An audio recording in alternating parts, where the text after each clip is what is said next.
Épisode 25. Invincible. Assise sur la chaise de son bureau, j'observais Yue allongée dans son lit. « Oh, ça gratte !» se lamenta-t-elle.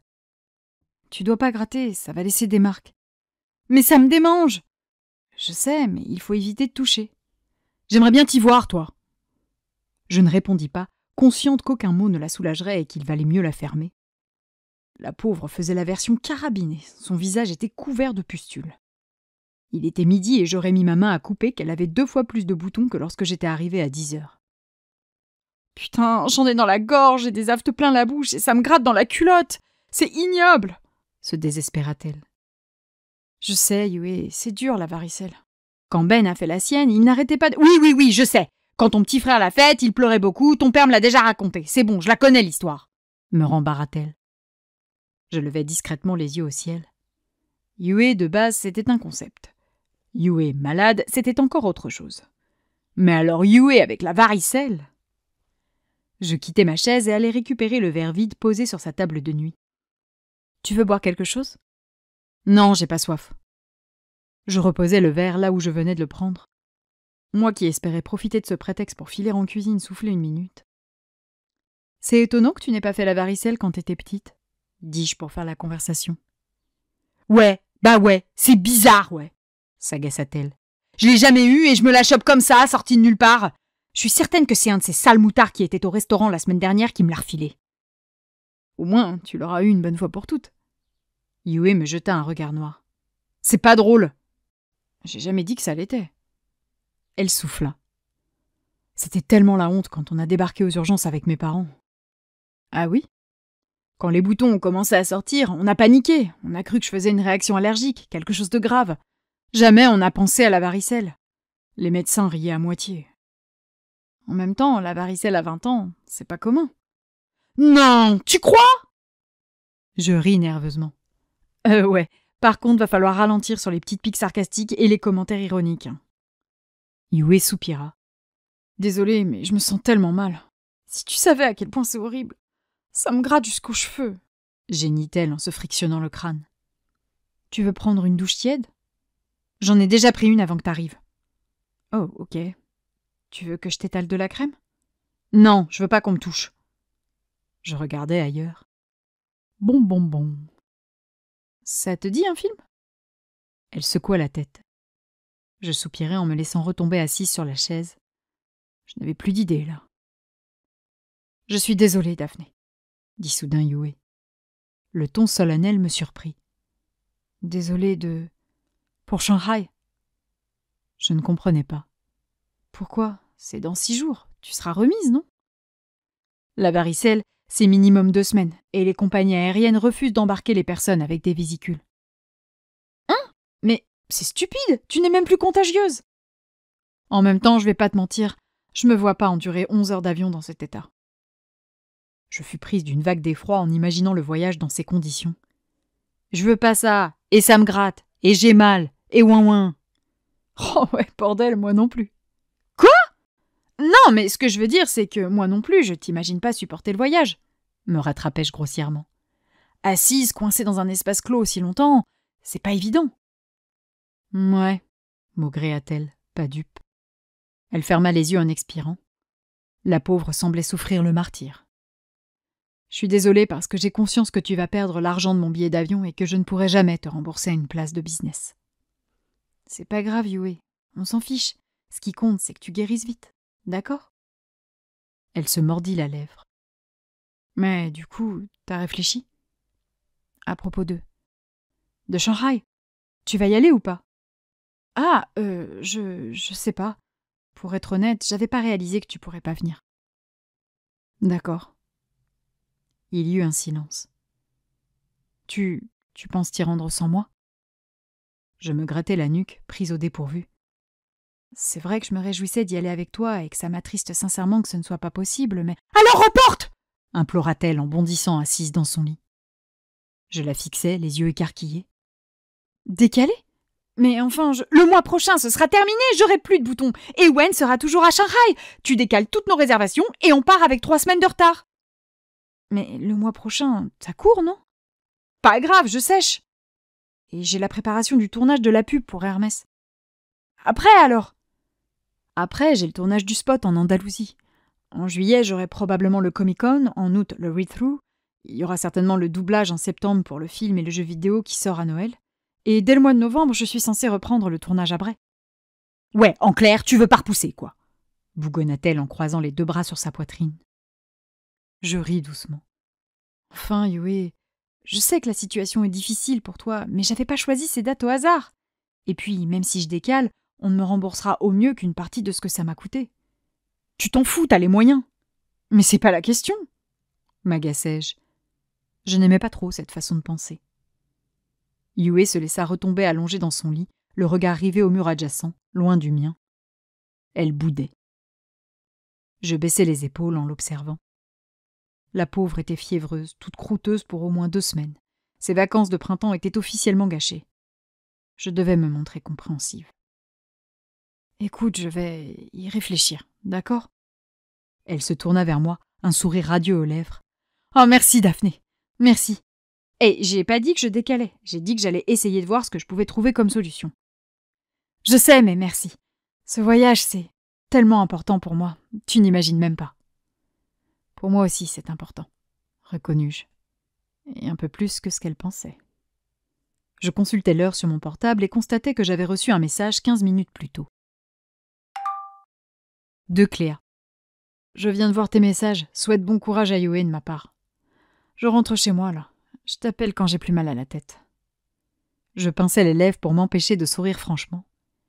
Si Cléa ne rentrait que maintenant, cela signifiait que la soirée s'était plutôt bien déroulée. Cléa te souhaite bon rétablissement. Waouh! Super! Dit Yue, cynique. Avec ça, c'est sûr, demain je suis guérie. Je soufflais. J'avais besoin de m'aérer, vite. Bon, je vais pas trop tarder, je reprends le train pour Paris à 15h, annonçai-je. Déjà? J'ai un cours d'impro ce soir que je n'ai pas envie de rater. Mais j'ai besoin de soutien, protesta-t-elle. Je ris en quittant ma chaise.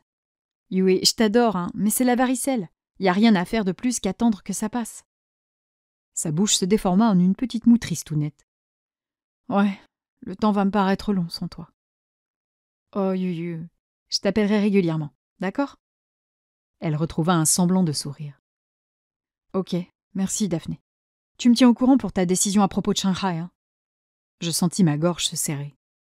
Oui, je vais réfléchir à une solution. Promis. Super. Je récupérai ma veste et allai pour sortir de la chambre. Je m'arrêtai juste avant d'en franchir la porte. Wen sait ce qui t'arrive? Demandai-je. Elle hocha la tête. Mes parents l'ont appelé de l'hôpital pour le rassurer. Ma mère lui avait laissé un message un peu inquiétant avant de quitter la maison. Pourquoi? Pour rien. Repose-toi bien, je t'appelle tout à l'heure. À tout à l'heure. Je sortis de la pièce en refermant la porte derrière moi, puis je me dirigeai vers les escaliers. En passant devant la chambre de Wen, je m'aperçus que la porte était entr'ouverte. Une petite voix au fond de moi me chuchotait. Non, Daphné, non, c'est super malsain, casse-toi d'ici. Mais je ne comptais pas y rester longtemps, et puis c'était relativement innocent.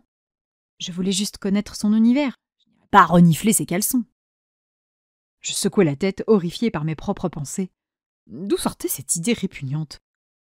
Je poussai sur la porte qui grinça. Il y avait des cartons entreposés partout, probablement ses affaires rapatriées de Paris qu'il avait stockées ici le temps de son séjour à Shanghai. J'avançai dans la chambre au mur vert amande que je n'avais jamais qu'aperçu en 8 ans. Si on mettait de côté les cartons, la pièce était particulièrement bien rangée. Tous les livres, et il y en avait énormément, étaient proprement alignés sur des étagères. Je m'arrêtai devant son bureau et sur les photos punaisées sur le tableau en liège accroché au-dessus de celui-ci. Il y avait des tas de gens que je ne connaissais pas qui posaient avec lui à différents stades de sa vie, une vie dont, finalement, j'ignorais tout. Cette pensée me fit évidemment un peu mal au cœur. J'observais alors l'agencement des photos. Alignement parfait, découpe impeccable, disposition faussement déstructurée. Je me tournai vers le centre de la chambre. Table de chevet parfaitement parallèle au lit, cadre fixé à l'équerre, oreiller bien arrangé. Pas un papier qui traînait ou un bibelot de travers, et les livres étaient minutieusement rangés par ordre de grandeur. Je revins vers son bureau, le sourire aux lèvres. Wen avait l'air un petit peu maniaque. Je tentais bêtement d'appuyer sur le clavier de son ordinateur qui se trouvait posé devant moi, mais rien, il était éteint. Un dessin attira mon attention. Je repoussai le clavier pour mieux l'apprécier. Il s'agissait d'une œuvre de Yue, une copie des héros d'un de ses mangas préférés. Et puis, je m'aperçus qu'à côté de ce dessin, il y en avait un autre. Et encore un autre. Je les connaissais car elle les avait travaillés au lycée, sur l'heure du déjeuner ou pendant une récréation. Il y en avait une dizaine comme ça, assemblés et plastifiés pour former le plus personnel des sous-mains. Je revins vers le tableau en liège et remarquai qu'au milieu des photos prises en compagnie de William, Guillaume, Manon, Annelise et tous les autres, il y avait également de nombreux souvenirs immortalisés avec sa sœur. En vacances, au restaurant de leurs parents, en train de faire des grimaces au-dessus d'un gâteau d'anniversaire, avec elle déguisée en Kame, Mario, Krillin ou encore Luke Skywalker. Je ne savais même pas qu'ils se prenaient toujours en photo avant le Geek Expo. Je ne me sentais pas très bien tout à coup. Pourquoi ? Parce que j'avais le sentiment d'être une intruse, voire une traîtresse. Si je me rendais à Shanghai en solo, qu'est-ce qui nous empêcherait de succomber ? La réponse pour moi était claire. Rien. J'avais le vertige à l'idée de dynamiter mon amitié avec Yue. Mais ce n'était rien à côté de ce que je ressentais à l'idée de détruire la relation qu'elle entretenait avec son frère. Yue était très seule. Nous nous étions logiquement un peu éloignés depuis la fin du lycée. Quelque part, Wen était la valeur sûre de sa vie, celui qui serait toujours là, quoi qu'il advienne. Je n'avais pas le droit de ternir leurs souvenirs et leur complicité en m'immisçant entre eux. J'entendis du bruit depuis le rez-de-chaussée. Je me faufilai hors de la chambre et descendis les escaliers. Je saluai rapidement le père de Yue qui revenait du restaurant avec une soupe pour sa fille. Il allait être bien accueilli, tiens. Puis sortis de la maison pour rentrer chez mon père.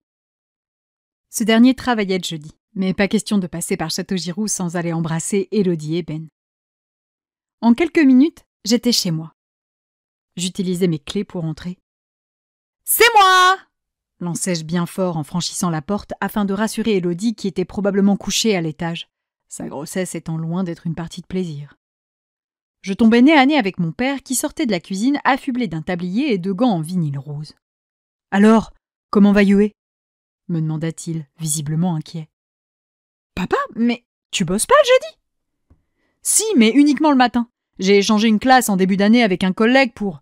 Enfin bref, j'ai mon jeudi après-midi. »« Ah ?» Il y eut un silence gênant.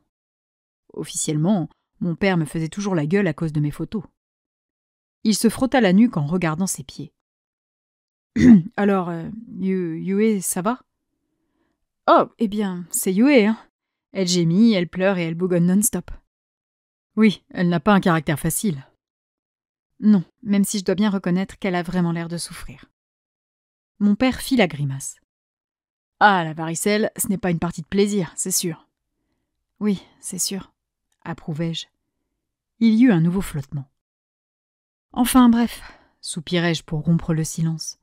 Elle m'a demandé de réfléchir pour Shanghai et, pour être honnête, je ne sais plus quoi faire. « Comment ça ?»« Eh bien, elle ne pourra pas venir et elle m'a imploré de reporter notre départ, de décaler les dates pour pouvoir y aller plus tard. » Mon père étouffa à peine un ricanement outré.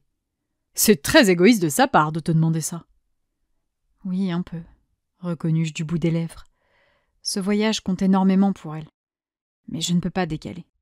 Mon emploi du temps est particulièrement chargé à partir du mois de mai, et repousser, cela signifie que ce ne sera pas avant l'année prochaine. Et Wen ne sera plus sur place. C'est ça. Mon père posa un index rose, à cause des gants, sur son menton. Je vois. Il réfléchit un instant. Moi, j'étais perdue. Entre la demande de ma meilleure amie et la culpabilité que je ressentais à la simple idée de m'immiscer entre elle et Wen, tous les voyants étaient au rouge. La raison et la logique auraient voulu que je me résigne à annuler ce voyage, mais mon besoin impérieux de revoir Wen m'empêchait de prendre la bonne décision. « Tu sais, Daphné, » commença mon papa, « depuis des années, tu te plies en 4 pour Yue, tu fais tous les efforts possibles pour qu'elle soit heureuse. Tu peux faire une petite exception pour cette fois. D'autant que financièrement, une telle demande n'est pas sans conséquence. » Je fis la moue. C'est ma meilleure amie, c'est un peu mon rôle de lui faire plaisir, non ? Oui, enfin, les déguisements, les sorties en convention, les soirées pyjama à regarder les films que Yue veut regarder, à manger ce que Yue veut manger. Même là, tu t'es précipité à son chevet alors que ce n'est que la varicelle. Ta visite aurait largement pu attendre le week-end. Je pense que tu donnes suffisamment comme ça et que tu peux te permettre d'être égoïste une fois. Je sais pas. Vais-je apprécier Shanghai sans Yue? Mon père rit malicieusement. Oh, moi je crois que tu vas apprécier Shanghai sans Yue. Après tout, tu t'y rends également pour Wen, non? Oui, répondis-je dans un murmure. J'étais dans mes pensées à ce moment-là. Aller à Shanghai et décevoir Yue, ne pas aller à Shanghai et décevoir Wen. Et moi, je voulais quoi? Qu'est-ce qui me décevrait, moi? Je sursautais en sentant la main de mon père sur mon épaule. Tu as encore un peu de temps pour réfléchir, mais n'hésite pas à penser un peu à toi, hein. Il me fit un clin d'œil auquel je répondis par un sourire amer. Pourtant, quand je pense à moi, ça n'a pas l'air de te plaire. Je faisais allusion à mes photos, bien sûr, cette décision que j'avais prise pour moi et qui l'avait tant déçu. Sa réaction m'avait fait mal, et je rêvais qu'il change d'avis, qu'il accepte mes choix avec un « Désolé, Daphné, j'ai merdé. Je comprends ta décision, tu as raison. » Mon père soupira en reprenant sa main. « Daphné, je ne peux pas cautionner ces photos. Ce n'est pas possible. » Je baissai tristement le nez. Il n'y aurait pas de rédemption. « Tu es ma fille, comprends-moi. Tu es ce que j'ai de plus précieux avec Ben et Élodie, ce que j'ai accompli de plus grand. Et je ne peux pas te voir t'humilier, mais je ne m'humilie pas !» contestai-je vivement. Il leva les yeux au ciel. « Laisse-moi finir, s'il te plaît. Ce ne sont pas tes photos le problème. Ce qui me terrifie, c'est ce à quoi elles t'exposent. » Je fronçai les sourcils. « Comment ça ?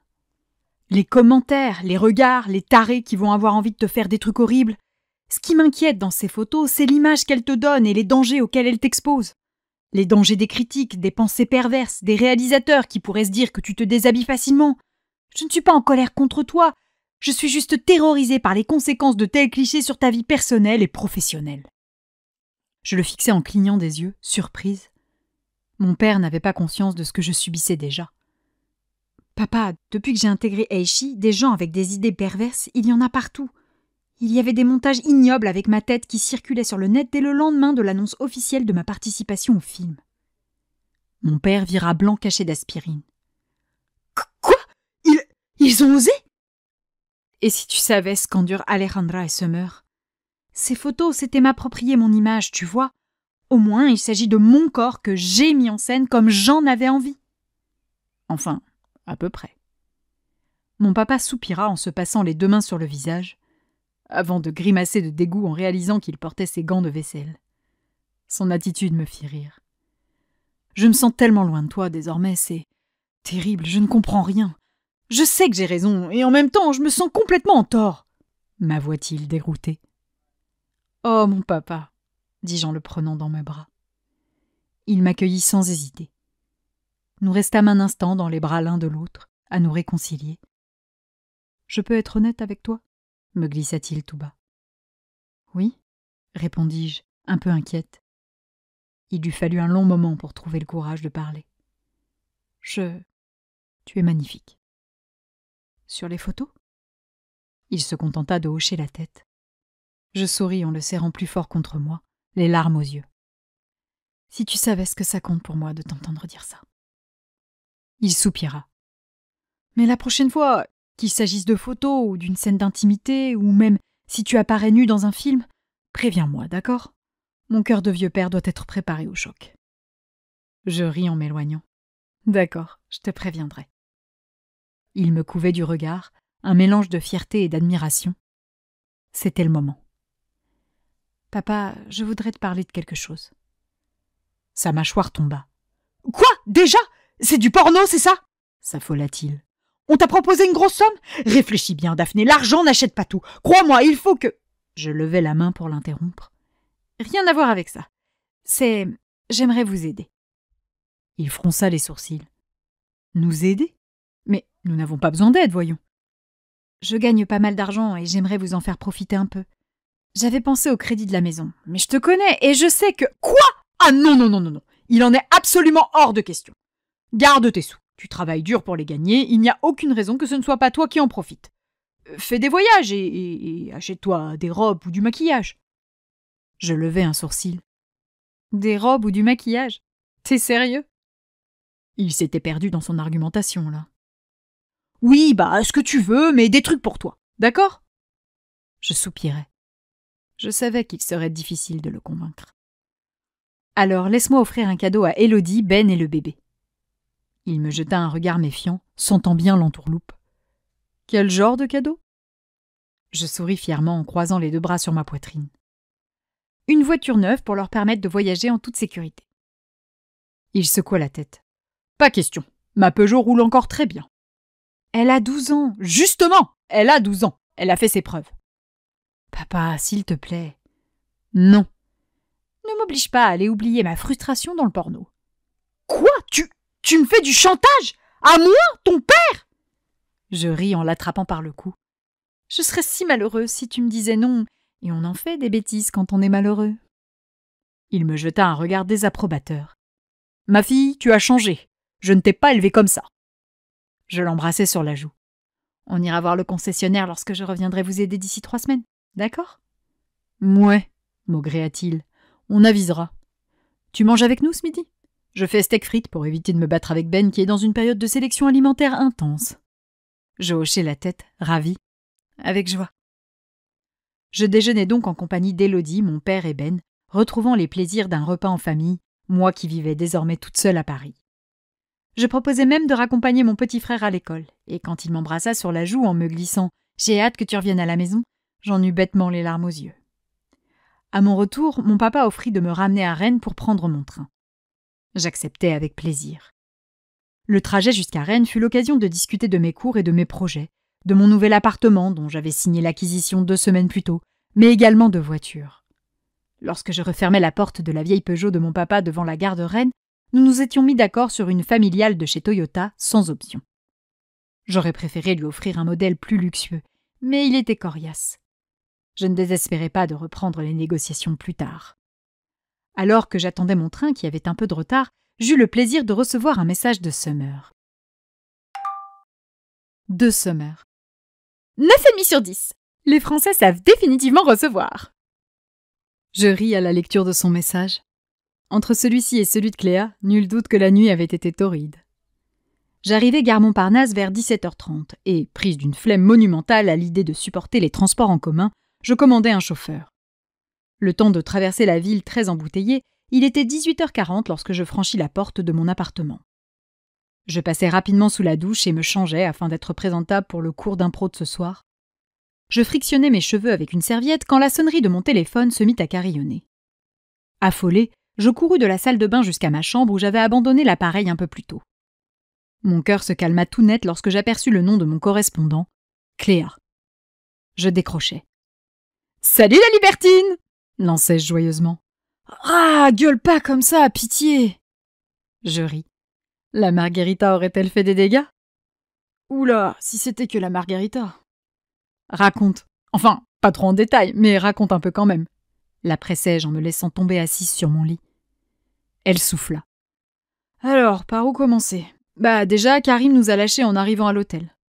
Ah bon? Pourtant, il avait l'air motivé quand vous avez quitté le café. Ouais, mais il stressait à mort, le pauvre. Il n'avait pas envie de se retrouver dans cette situation avec son ami d'enfance.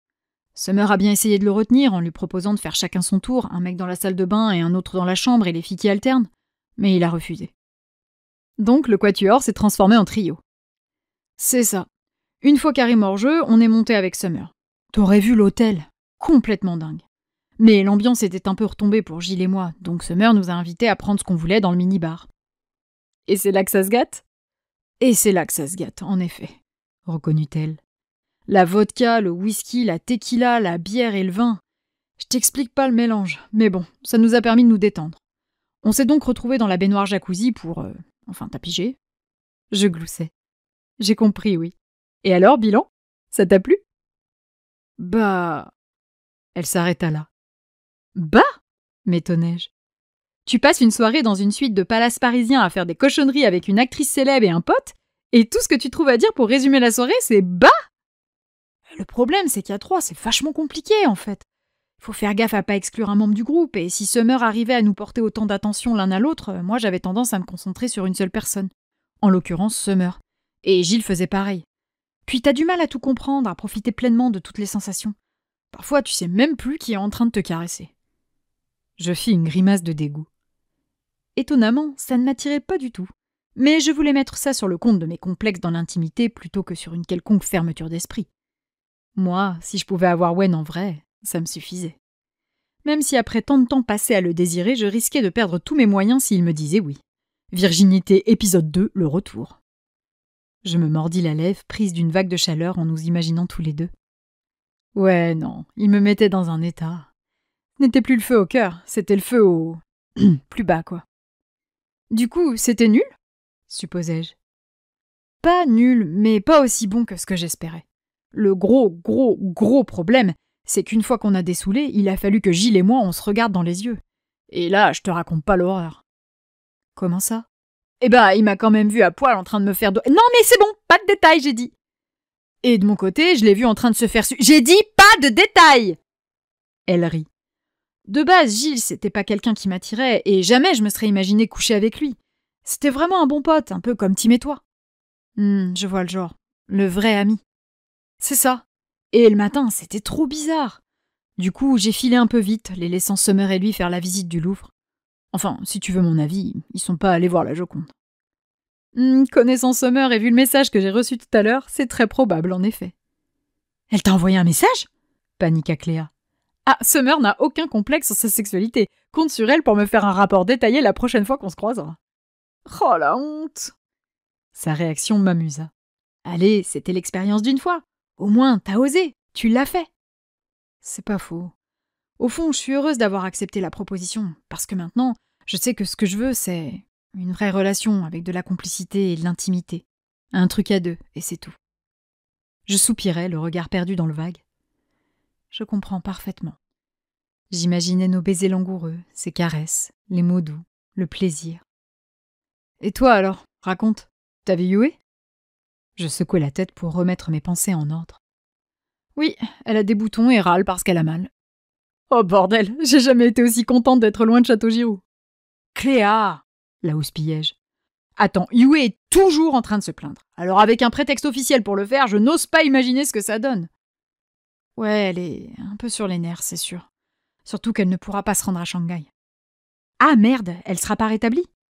Non, et les compagnies ne transportent pas les malades avec des boutons. Elle m'a supplié de décaler, mais... Je m'arrêtai là. Cléa poussa un cri d'effroi. « Cléa » appelai-je inquiète.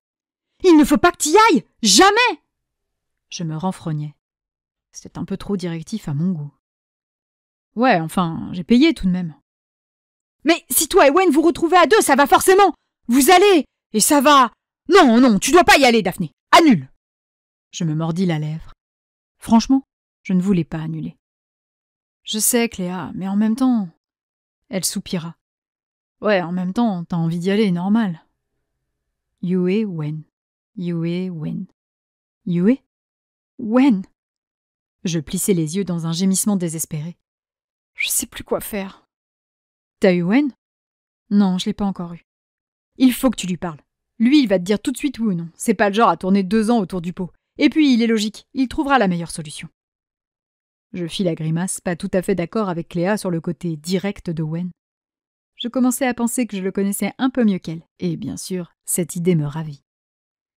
Ouais, il faut que je lui parle. Je frémis en l'imaginant me dire « Reste chez toi ». Tiens-moi au courant, d'accord ? Si t'annules Shanghai, on sortira, et je te ferai oublier Wen. J'ai des tas de mecs super à te présenter. Bon, ok, Wen, c'est du très très lourd, mais je t'assure que j'en ai 2-3 qui peuvent carrément faire l'affaire. Je souris amèrement. Je ne voulais pas de quelqu'un qui ferait l'affaire. Je voulais Wen. Je sais pas, Claire, on verra quand je serai fixée. Hein. Allez, je te laisse, je dois me préparer pour mon cours. Ça marche, tiens-moi au courant. À bientôt. Je raccrochais et restais là, mon portable à la main. Pas de message, pas de mail. Il ne s'était même pas connecté au logiciel de chat alors que depuis que nous avions repris contact, ce n'était pas arrivé une seule fois. Je fermai les yeux et pris une profonde inspiration. J'avais un cours ce soir et je devais m'y mettre à fond. Alors dehors les problèmes personnels. Je quittai mon bureau pour terminer de me préparer. Avec tout ça, j'étais à la bourre. Il était 19h55 lorsque j'arrivais essoufflée devant l'école de théâtre. J'entrais dans l'amphi miniature où je retrouvais Julia et Axil. « Hé !» dis-je tout bas. La salle était déjà bien pleine et le cours sur le point de commencer. « Salut Daphné, t'es en retard à cause de l'audition, c'est ça ?» demanda Julia, qui semblait tout excitée par cette perspective. Pardon? Quelle audition? Celle du film de Pathé. T'y étais pas? Il paraît qu'ils ont ratissé super large et qu'ils ont auditionné la moindre actrice française vaguement connue. Quoi? Mais mon agent ne m'en a pas parlé. Je récupérai mon portable et vérifiai mon emploi du temps ainsi que mes mails. Rien. Absolument rien du tout à la date d'aujourd'hui, si ce n'était mon rendez-vous initialement prévu avec Alice que j'avais dû annuler en catastrophe pour aller retrouver Yue. C'est une belle production en plus, genre présentable en festival. T'étais pas au courant? Bizarre. Je fronçais les sourcils, inquiète. Depuis que j'avais signé avec Alice, les propositions s'étaient faites rares. Coïncidence? Alice était humainement au top et depuis nos aventures londoniennes, j'avais une confiance absolue en elle. Mais faisait-elle correctement le boulot pour me trouver des castings? Était-elle blacklistée de certaines boîtes de production à cause de ses déboires avec Epsilon? M'avait-elle caché quelques détails? Tout ça méritait un éclaircissement. Je lui envoyai rapidement un message. De Daphné. Demain, 14h chez toi? La réponse ne tarda pas. De Alice Wonderland. Ça roule, poulette. 14h à la maison. Bien, mesdames, messieurs, excusez mon retard. J'étais coincé dans les transports. Les joies de la vie en région parisienne. Plaisanta notre professeur en entrant dans la pièce. Monsieur Maillet était notre professeur d'improvisation théâtrale. Joueur lui-même, ancien membre de la Ligue d'improvisation montréalaise. Canadien d'origine, il nous enchantait un jeudi sur deux avec son accent et sa bonne humeur. On ne va pas perdre de temps, on va s'échauffer tout de suite. Qui pour cette première session? Je levai immédiatement la main, impatiente. Ah, Daphné, parfait. Monte sur scène. Et on va te trouver un partenaire moins rodé, quelqu'un qui participe jamais. Tiens, Pénélope, un piste. Sans entrain, Pénélope quitta sa chaise pour me rejoindre. Avec un rôle secondaire dans une série du service public et de publicité pour une marque de voiture, Pénélope se considérait comme la star de la classe et s'en vantait régulièrement. Bon, pas auprès de moi bien sûr, mais je l'avais entendu tenir des propos condescendants au sujet d'autres camarades qui jouaient dans des productions moins prestigieuses. « Bien, alors », commença M. Maillet. « Daphné, Pénélope, aujourd'hui nous allons travailler un thème plutôt technique en impro. Oui, mais non. Je vous laisse un instant pour vous concerter. » Pénélope s'était décomposée à l'énoncé du thème. L'impro, ce n'était de toute évidence pas trop son truc. Je lui adressai un sourire rassurant malgré notre inimité. Apprendre à travailler avec des gens que je n'appréciais pas était tout aussi important que perfectionner mon jeu. L'impro était mon cours préféré, et j'adorais m'y adonner. Pourquoi? Parce que l'exercice palliait parfaitement les problèmes que j'avais pu rencontrer sur les tournages. En impro, il fallait imaginer, proposer et choisir vite, exactement ce que je n'avais pas été capable de faire lors de mes scènes avec Chris ou Noam. L'impro me donnait des solutions pour éviter de me retrouver en difficulté, en plus de me donner confiance. Pour toutes ces raisons, il s'agissait à mes yeux du cours qui avait le plus d'intérêt. J'approchai de Pénélope qui restait figée sur place. « Tu as une idée ?» interrogea-t-elle, inquiète. Je hochai la tête. « Première rencontre amoureuse », expliquai-je tout bas afin que nos camarades de classe ne nous entendent pas. « Je suis un homme, tu es une femme. On s'est rencontrés en ligne et j'ai prévu de coucher avec toi ce soir, mais ton personnage est tellement trop que je finis par renoncer. Je commence, ça te va ?» Elle hocha frénétiquement la tête, soulagée de me voir prendre les choses en main. « C'est bon ?» demanda notre professeur. « Oui, c'est bon », répondis-je. « Parfait. Alors mettez-vous en place. » Je soufflais en me dirigeant côté jardin tandis que Pénélope se positionnait côté cour. « Allez-y !» Je passai la porte du café imaginaire et feignis me décomposer lorsque mon regard tomba sur Pénélope. « Zut ! La photo était flatteuse !»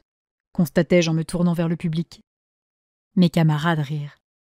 J'adorais faire trembler le 4e mur. « Jean-Luc !» appela Pénélope. Je ne pus m'empêcher de sourire. « Gertrude !» ripostai-je. « C'est bien toi ?» Pénélope pouffa en m'entendant la baptiser ainsi. « Oui, c'est moi, oui. »« Oh, je ne m'attendais pas à ce que... Enfin, que tu... » Je fis plusieurs mouvements pour désigner mon visage, de façon à ce qu'elle comprenne que mon personnage était déçu par son physique. « Oui ?» répondit ma partenaire de jeu. « Ah, Pénélope !» Il y avait des règles en impro. Toujours oui. Écouter et observer son partenaire joueur, respecter l'univers qu'il crée, lui faire confiance, construire, rester simple et ne jamais laisser l'autre construire à sa place. Or, Pénélope venait de me laisser construire à sa place. Allez, Je prendrai cela comme un exercice supplémentaire. Je ne m'attendais pas à ce que tu sois à l'heure, me rattrapai-je sous les rires de mes camarades de classe. Oh, mais je ne pouvais pas être en retard pour rencontrer l'amour de ma vie, déclara Pénélope dans un battement de cils. Yeah, excellent. Nous partions sur la folle de l'engagement et le malotru qui voulait juste dégourdir Popol. Ah, l'amour de ta vie? C'est peut-être un peu trop, non? Pas après les messages que nous nous sommes envoyés, m'amour. Elle s'assit sur une des chaises qui étaient à notre disposition et me fit signe de prendre place à côté d'elle. M'amour, les choses vont vite entre nous, dis-je de ma plus belle voix de mâle, paniquée à l'idée de se retrouver piégée dans une relation. Ah, voyons, quand on envoie une photo de sa partie intime à une femme, on n'est pas effrayé par un mamour, s'amusa Pénélope. J'ai fait ça, moi. Je ne me souviens pas. C'était bien toi, oui. Tu veux la voir? Demanda Gertrude. Toujours dire oui. Je fis mine de tendre le cou pour jeter un œil au portable imaginaire de Gertrude. Ah oui, c'est bien la mienne, je la reconnais avec et son... La classe rit à nouveau. Et alors, toi, donc, sur la photo que tu m'as envoyée, tu étais moins... plus... Je fis quelques signes avec les mains, de façon à faire comprendre que monsieur était déçu par ses rondeurs, mais Pénélope ne comprit pas. Plus belle? Je levai l'index et restai en suspens 3 secondes, dans un silence de mort. Oui, voilà, disons plus belle, c'est bien, conclus-je finalement. Mes camarades riaient pendant que je réfléchissais à la suite de l'impro que Pénélope ne semblait pas pressée de relancer. Tu bois quelque chose? Demandai-je. La même chose que toi. Elle ne m'aidait vraiment pas beaucoup. Ah, rien du coup, hein. Je jetai un œil à mon poignet où se trouverait ma montre. Oula, mais c'est qu'il se fait tard, hein. Bon, Gertrude, j'ai été ravie de te rencontrer. On se retrouve en ligne? Bonne soirée! Je me levai en lui tendant la main pour un salut amical. C'était son personnage qui devait retenir le mien. Elle devait me demander de rester, insister pour que je l'épouse ou un truc du genre. Mais Pénélope resta immobile, incapable de trouver une idée. « À moins que tu n'aies une proposition à me faire !» l'invitai-je lourdement à reprendre avec un regard explicite. Le prof pouffa, et Pénélope comprit enfin. « Oh, oui !» Elle mit un genou à terre. « Jean-Luc, veux-tu m'épouser ?» « T'épouser? Ah, c'est-à-dire que là, je vais être un peu juste !» déclarai-je en consultant à nouveau ma montre imaginaire. « Mais une autre fois, peut-être !» Pénélope me fixait, immobile et, de toute évidence, perdue. « Et n'insiste pas! Même si tu t'accroches à ma jambe, je ne resterai pas !» dis-je pour l'aider à enchaîner. Adhérant enfin à ma proposition, elle se jeta sur mes chevilles. « Je ne te laisserai pas partir, Jean-Luc. Tu es l'amour de ma vie, mon destin. Nous sommes faits l'un pour l'autre. Je mourrai pour toi. » Pénélope était très douée en théâtre classique ou pour les rôles durs et dramatiques. Elle ne s'amusait clairement pas en impro, et son côté tragique contrastait violemment avec le ton sarcastique qui teintait mon jeu. Mais pas de souci, l'impro, c'était aussi le mélange des styles. « Mourir, comme tu y vas là !» dis-je avec un ricanement nerveux. « Si, je mourrai pour toi, et le nom des Dulaurier disparaîtra avec moi !» hurla-t-elle. Je me figeai au Dulaurier. « Dulaurier, comme la famille Dulaurier? Celle à qui appartient la moitié de la ville ?» Oui, approuva Pénélope. Celle qui possède des puits de pétrole et des actions dans la Silicon Valley? C'est du Laurier-là? Eux-mêmes, en effet. Oh, mais ça change tout! M'exclamai-je en l'invitant à se relever. Mon ami, mon amour même, oserais-je dire. Pardon, mais ça me revient désormais. Moi aussi, je vous aime. Vous m'aimez donc aussi? Piailla Pénélope de sa plus belle voix ingénue. Je mis un genou à terre, inversant ainsi la situation. Oui, mais non. Oui, et permettez-moi de m'introduire à vous comme il se doit. Je suis Jean-Luc, me présentai-je tel un super-héros Marvel. J'ai récemment perdu mon travail pour une stupide histoire de semences épandue sur la mauvaise parcelle. Oui, parcelle, me repris-je grossièrement. Julia étouffa un ricanement au loin. J'ai quelques dettes, car, voyez-vous, je suis un peu trop généreux, mais c'est un joli défaut, reconnaissons-le. Et puis, pour ce qui est de mes goûts, j'aime manger sans faire de sport. Ah comme vous, tiens. Ma partenaire de jeu ne comprit pas bien le revirement de mon personnage, et je le vis dans ses yeux. Elle était perdue. On va arrêter ici, intervint notre professeur. Pénélope, il faut pas hésiter à dire oui, hein. Tu ne peux pas te contenter de t'appuyer sur Daphné. Là, clairement, ta partenaire essayait de t'amener à réagir. Elle te laissait l'opportunité de renverser la situation, de dire oui mais non à ton tour. N'oubliez pas que l'acting, c'est être attentif à l'autre. C'est un travail collectif, insista-t-il. Même seul en scène, même pour un monologue, il y aura toujours un réalisateur, un cadreur, un machiniste, une maquilleuse et surtout un spectateur. Vous ne serez jamais complètement seul. Oh, ça, je savais combien M. Millet avait raison. Daphné, c'était excellent, comme d'habitude, me félicita-t-il. Tu es de plus en plus rapide dans tes décisions, c'est génial. Et si tu changes d'avis, tu me fais signe. Je ris en descendant de scène pour retrouver ma place près de Axil et Julia. Si tu changes d'avis sur quoi ? Demanda Julia dans un chuchotement. Il aimerait que je participe à un match d'impro, mais j'ai vraiment pas le temps, lui expliquai-je. Je passais le reste de l'heure de cours à observer mes camarades improviser sur des thèmes aussi complexes et variés que cocktail, le bus ou c'est vendredi. L'impro d'Axil en mec bourré fut un pur moment de bonheur. Quel talent! Il était 22h15 lorsque je sortis de l'atelier pour rentrer chez moi. Je consultais tout de suite mon portable pour ne trouver aucun message de Wen. En revanche, Yue m'avait bombardé. Je soufflais, inquiète. Il ne m'avait pas contacté depuis 36 heures. Depuis nos retrouvailles, nous n'étions jamais restés plus de 12 heures sans communiquer. Oh, je pouvais le maudire, m'énerver, l'accuser d'être lâche. Sauf que je l'étais autant que lui sur ce coup-là. Moi non plus, je n'osais pas.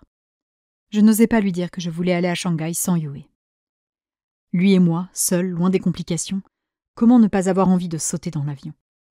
Et en même temps, j'avais peur car je connaissais la force de Wen. Je savais de quoi il était capable pour nous empêcher de céder. Nous retrouver en tête-à-tête, 1000 fois oui, mais pas pour me reprendre un « nous deux, c'est une effroyable erreur ». 12 jours de voyage à le convoiter pendant qu'il me tiendrait à distance serait un supplice. Seulement, son silence me donnait de l'espoir. S'il ne craignait pas que les choses dérapent, il n'aurait pas hésité à m'envoyer un petit message désinvolte. Bon, finalement, on ne sera que deux. Non, là il était bloqué parce qu'il savait que sans Yue en garde-fou, tout était possible. J'expirais un bon coup en reprenant mon portable. Je tentais de rédiger un message. Je commençais par « Hey, tu sais que Yue ne pourra pas venir ?»« Hello, tu sais pour Yue ?»« On fait comment ?» Que j'effaçais avant de les expédier. Finalement, j'abandonnais, résigné à attendre qu'il fasse le premier pas. Si seulement la vie avait été aussi simple qu'une séance d'impro. Au moins, j'aurais eu l'assurance que Wen me dirait toujours oui.